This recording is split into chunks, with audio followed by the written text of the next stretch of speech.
Coming up in this episode of Laugh Time at Comedy Cabaret. I was walking down Dizengoff Street, the main street in Tel Aviv, and there was a woman, probably a homeless woman with her possessions, sitting on a park bench. So, of course, I reached into my pocket, took out all my coins, and handed it to her, and she went 5 shekel minimum. Tonight on Laugh Time, nationally known comedian Rabbi Bob Alper returns in another Comedy Cabaret special. All of this coming up on Laugh Time at Comedy Cabaret.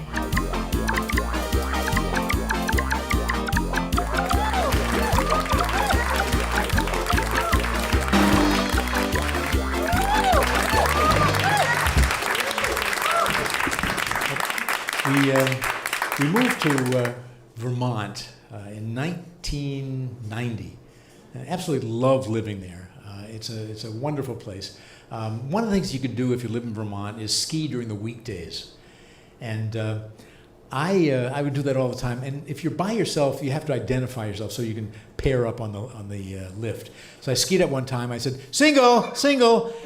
And I heard a voice behind me say, "Ever wonder why?"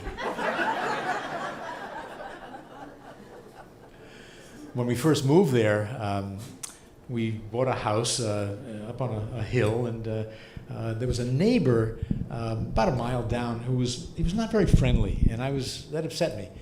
But I was walking by his house one day, and I noticed he was waving to me, so I waved back. And he waved again, and I waved back, and he waved again, and I waved back. And looked a little more carefully, he was using his elliptical.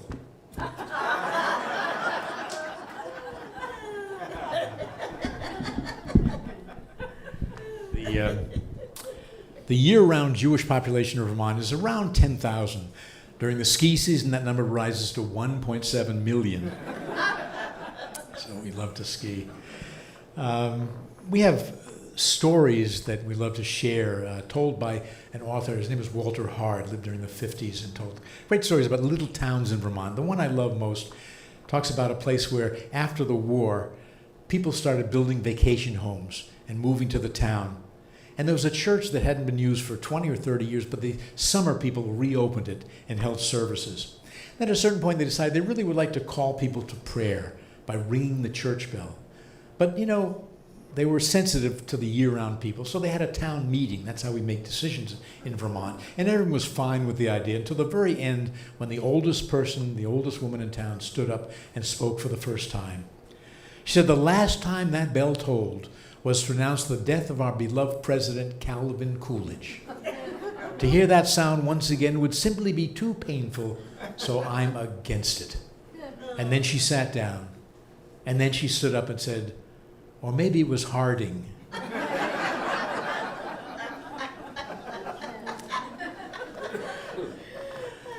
We have Jewish farmers in Vermont. Believe it or not, Jewish farmers. They're pretty easy to spot. In the summer, they drive tractors with Florida license plates.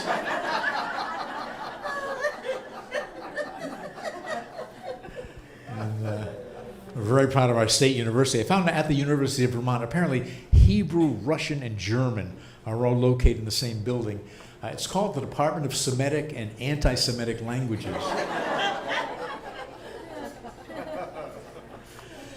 So my training to become a rabbi took place at the Hebrew Union College Jewish Institute of Religion, Cincinnati, Ohio campus.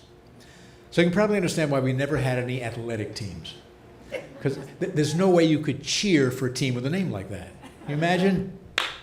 Let's go! Hebrew Union College Jewish Institute of Religion, Cincinnati, Ohio campus. Let's go! It's not going to work. Imagine watching television tonight. That was the news now to sports. In the Seminary League, it was the Hebrew Union College, Jewish Institute of Religion, Cincinnati, Ohio, Campus 79, the Jewish Theological Seminary of America 76, and see our time for sports is up. Now the weather. At the seminary, I was able to squeeze a 5-year postgraduate program into 6. Now, the year in Israel was not part of the curriculum back then, so I took a year off after 3 years, went to Israel, primarily to learn spoken Hebrew. So it was kind of difficult, especially during the first weeks. For example, I can still see the look on the cab driver's face when we pulled into our neighborhood, and I said to him in my Hebrew, Behold, here I descend.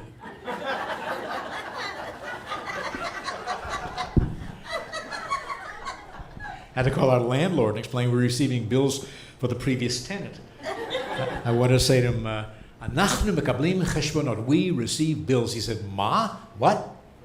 I said it again. He says, "Mazeh? What's that?" And I realized instead of saying "Anachnu mekablim," we receive, I was saying "Anachnu mechablim," which means we are terrorists.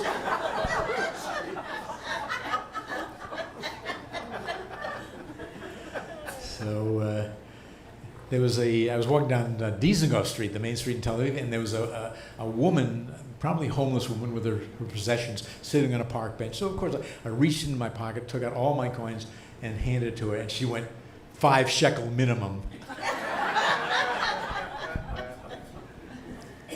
And I needed to make a phone call. This is back in the 60s, a phone call from Jerusalem to Tel Aviv. They had pay phones back then. So I dialed the number. I heard a voice say, "Please deposit 8 tokens." I said, "Gee, I only have 7. The voice said, "All right, I take 7.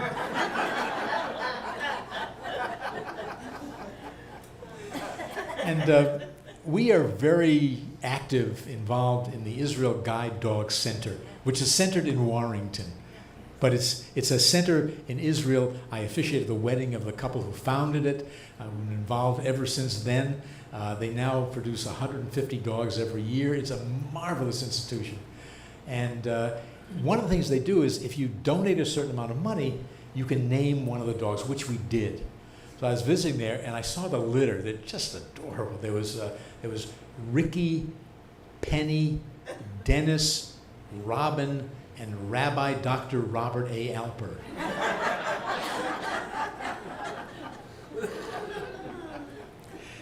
Another time I was visiting Israel, the Jewish Federation decided to give me the VIP treatment. It was very nice of them, car and driver. They took me to Dimona, a development community, a very impoverished community. And I was brought to an after-school enrichment program for 7 to 10-year-old kids who are poor kids. And what they do is, it was terrific. They give them snacks, lots of food, enrichment programs, and the kids are delightful. There are about 20 of them. I didn't speak Hebrew. I couldn't talk to them, but I do, I brought books to donate to them, and the teacher talked about that. And then I decided I can't talk to them, but maybe I can entertain them. Magic, it's the universal language. So the kids are sitting there at their table, long table, and this is what I did.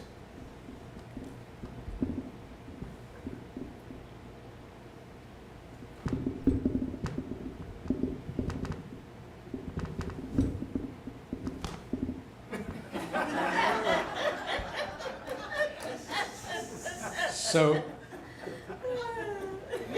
you responded appropriately. You laughed. They didn't laugh. They stared at me. And it wasn't until later that I found out that in Israel, this means the same thing, but we do it with one less finger. So here's this important rabbi from America doing this to the 9 and 10-year-olds. It turns out in Israel, this is okay. This is perfectly fine. Remember what this meant during the 60s? Yes. Peace, of course. How about during the World War II? What did it mean? Victory. And during the time of the Roman Colosseum? No. 5 hot dogs, please.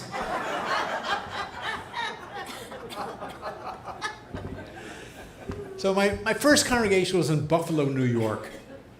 And I was doing a show in Bowie, Maryland, and I did that introduction, and a woman at the back of the room screamed, one of these screams of recognition. So I stopped. I said, "Buffalo?" She said, "Yep." I said, "Temple design?" She said, "No, Christ the King." But I was the assistant rabbi in a 1,600 family congregation in Buffalo. I was there during the famous blizzard of 1977.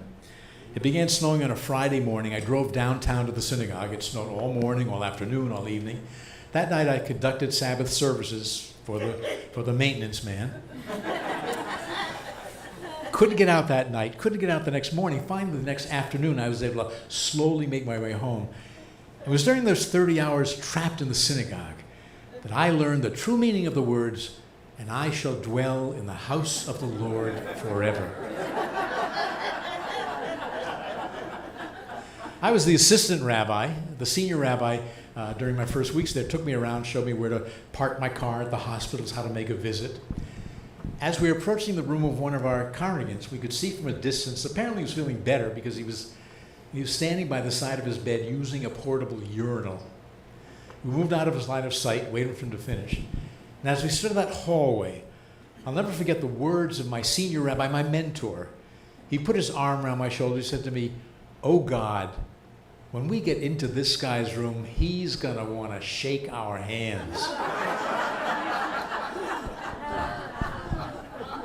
Sure enough, Rabbi. And that's when I decided to become the hugging rabbi. My son was little.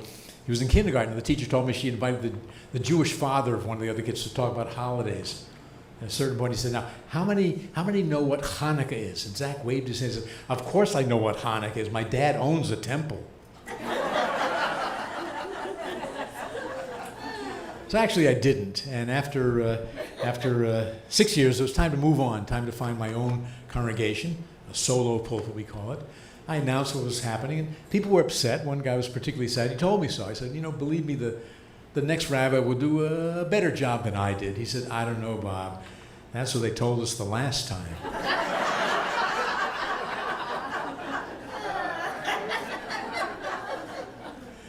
So I had some interviews. I interviewed in a place called Corpus Christi, Texas, which is a lovely resort area. They're very sweet people. They had a lovely sanctuary.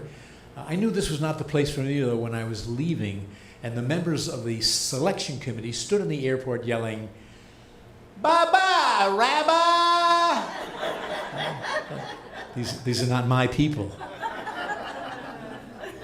So I submitted my resume to the Synagogue Placement Commission. And basically the way that works, I was sent from Buffalo to Philadelphia in a trade for 2 cantors, 1 bar mitzvah tutor, and a rookie moil. I was pretty excited about coming to Philadelphia. Didn't want to let on to the committee during my first interview, but I wanted to check out some of the Jewish neighborhoods. And there's no problem. To find Jewish neighborhoods, all you have to do is locate the Chinese restaurants, because Jews love Chinese food. And the reason is very simple. All the pork and shellfish is diced up beyond recognition. I had a woman confess to me. She said, "Rabbi, I want you to, we keep strictly kosher at home, but we do eat non-kosher food outside the house." I said, "That's perfectly all right, Mrs. Rosen. Your dishes will go to heaven." So they offered me the position. First, I called my mother and I said, "We're going to Congregation Beth Or." She said, "Or what?" And there's some people from Beth Or. Beth Or was located in Maple Glen at that time. No, it was located in Springhouse at that time. And we had about 450 families. I left after 8 years. Now it's located in Maple Glen. They have about 1,200 families, which shows what happens when I leave a synagogue. So we bought a house about 4 miles away from Congregation Beth Or.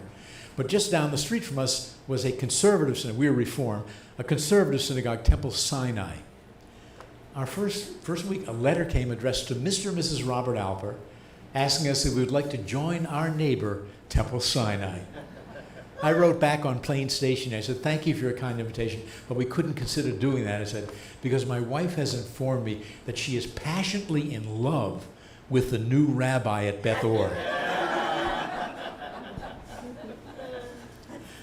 I always enjoyed giving sermons. Most of my sermons last, 16 to 18 minutes. I never minded if I looked out in the congregation and saw somebody going like this. What would bother me is if I see something going like this.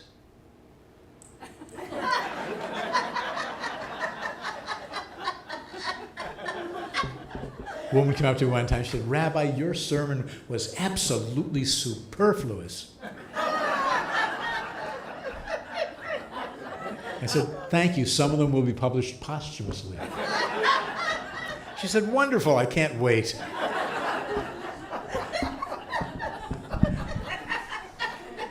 I think it was the same woman another time said, Rabbi, each one of your sermons is better than the next. Yeah, you got to think about that one, I know. The toughest joke of the night. I was there during one of my first weeks, and at the reception after service, the man walked over to me, shook my hand. He wished me a Shabbat Shalom, a good Sabbath. He said, Shabbat Shalom, your sermon was boring, and he walked away. He came over a second time. Shabbat Shalom, your sermon was too long. And he came over a third time. He said, Shabbat Shalom, you didn't prepare very well, and he was gone. Finally, I went over to the president. I said to her, excuse me, who is that gentleman standing off there by himself? She said, don't pay any attention to him. He has some problems. He likes to walk around repeating everything he hears.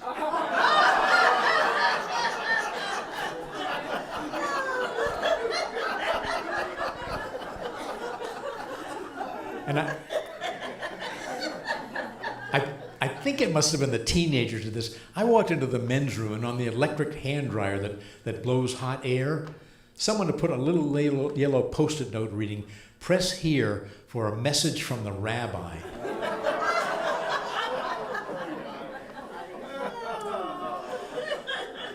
I did tons of weddings.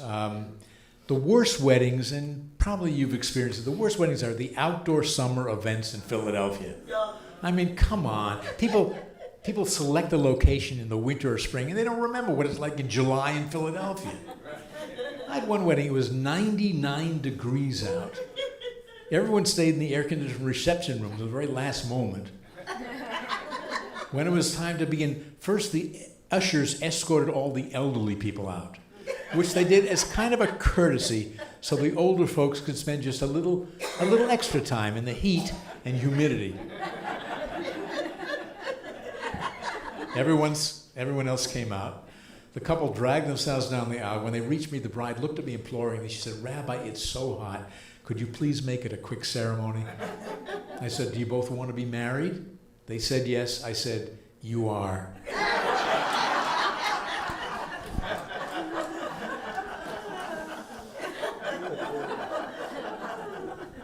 Autumn weddings are a little bit better because the temperature is much more conducive. I had a wedding, I think it was at Appleford. We were set up in front of a pond outside. It was lovely. But everything went nicely until halfway through, and it seems as if the entire goose population of Ottawa decided to take a pit stop in the pond behind me. Of course, they had to discuss their journey with great enthusiasm. I had to stop everything. They said, "Ladies and gentlemen, try to ignore the commotion behind me. It's just the pâté warming up."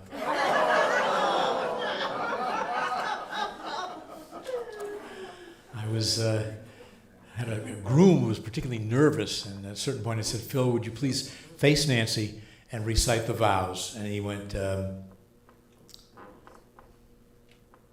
A-E-I-O.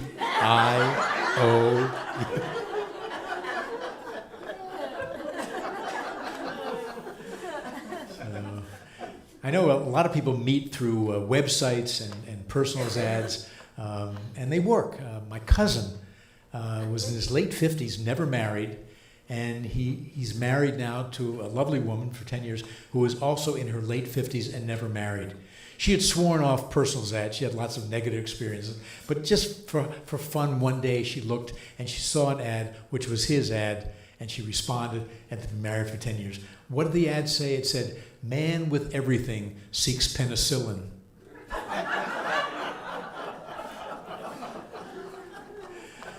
Some of the ads, when I go down to Florida, I really enjoy going down there. It's because I get to read some of the personal ads in the Jewish weeklies. I saw one that said, "I'm 83 with a 2-year-old left hip. Still under warranty." These are the things I love. Taking really, really short walks on the beach and pudding. And some of the younger couples have ads. One was a striking, sophisticated, slender blonde, former model from the Midwest, looking to meet charming, intelligent, fun-loving, self-sufficient gentleman, 50 to 65, for a mature relationship. Must have positive cash flow, a substantial amount of stocks and bonds, and have a terminal disease with no known heirs. And my all-time favorite? Single Jewish woman seeks single Jewish man with dead mother. I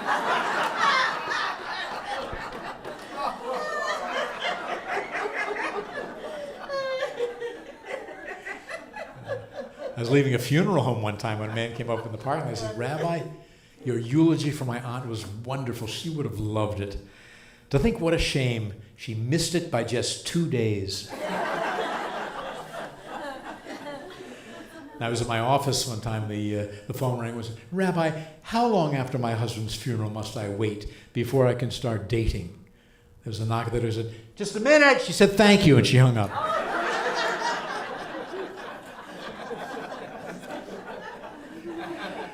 So I do a lot of traveling, as you can imagine. I'm in hotels all the time. I was in a hotel, this is recent, and I wanted some extra towels, so I walked out of the hallway, and the housekeeper was a young woman, and obviously she was a very recent immigrant, because I started talking to her, and she said, she motioned, and she took out her iPhone, which had a translation device on it. And I understood, and I typed in, "May I have fresh towels, please?" Translate. Gave it back to her. She looked at it. Then she types, translate, gave it back to me, and I swear what it said on it was, "I slurp your banister, be cold later." I don't think that worked. I drove down here. Most of the time I fly, but whenever I have local shows or nearby shows, I drive. And I had a bunch of shows in New England last winter. And the heater on my car was not working. So I called my mechanic. It was late in the afternoon. He said, "If you could get to me, I think I know what's wrong with it." So I did. I drove. But it was so cold and I had no heater. I put on this fur hat that I picked up in Russia with the ear flaps hanging down, the little strings hanging down. But I was by myself in the car. It didn't matter. And suddenly I saw these flashing blue and red lights coming at me. Whenever this happens, I do 3 things automatically. Pull over to the side of the road, find my registration, and of course, place my clergy sign on the dashboard. Policeman walked over to the car, looked at the clergy sign, looked at me with my hat, looked back at the clergy sign and said, "What are you, a comedian?"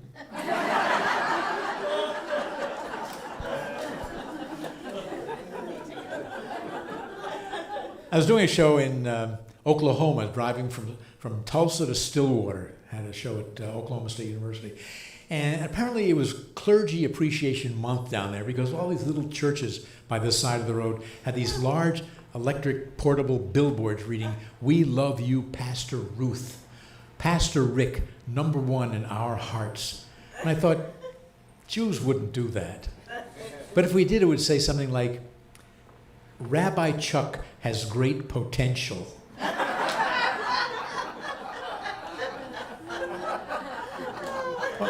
Or maybe, "We liked the old rabbi better."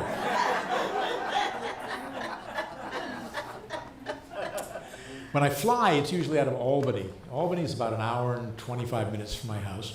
But if I'm lucky, I can fly out of Rutland, Vermont. 25 minutes door-to-door, free parking, limited service. They have one 8-passenger plane, goes in and out of Boston 3 times a day. Then you can catch connecting flights or whatever. I'm there often enough so they know me. Last winter, one of the TSA guys is going through my suitcase. He looked up, he said, "You know, Bob, it's pretty chilly out. You should have packed your gray V-neck sweater."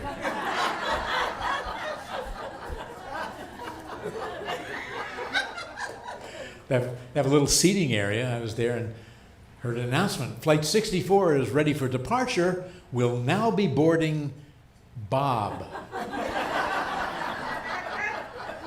I was the only passenger. I got on, I put on my seatbelt. Pilot turns around and says, "So, where you want to go?" I was the only passenger on another flight out of Birmingham to Atlanta, and there was two pilots, and it was when it ended. I was walking out, and they were there greeting me. So I said, that was a very smooth landing. Who was piloting that time? The co-pilot said, I was, and the pilot says, yeah, even a blind squirrel can get a nut sometime.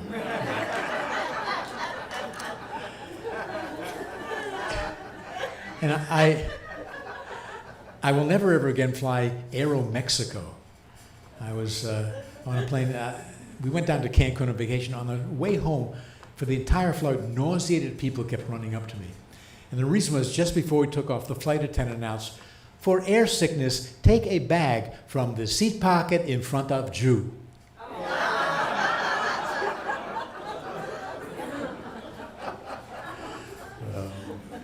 So I want to wrap it up. I want to tell you one more thing, one more little story. One of the things I do, in addition to solo shows, I do what's called the Laugh in Peace Tour. I work with Muslim and Christian comedians. We've been doing it since 2002.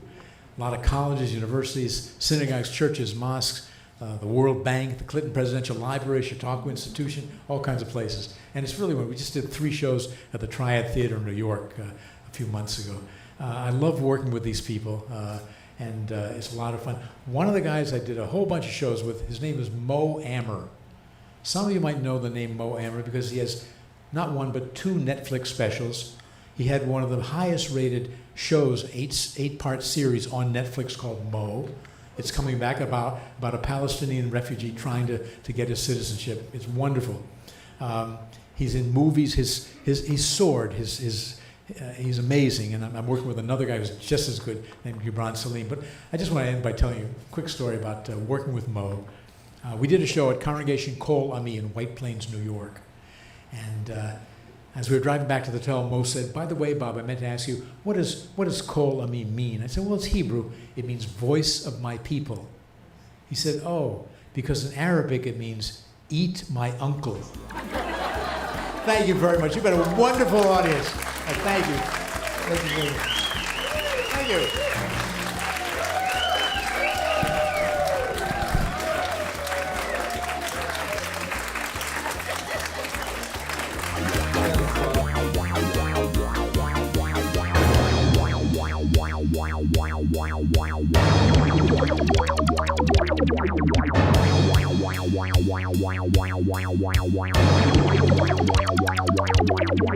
Wow.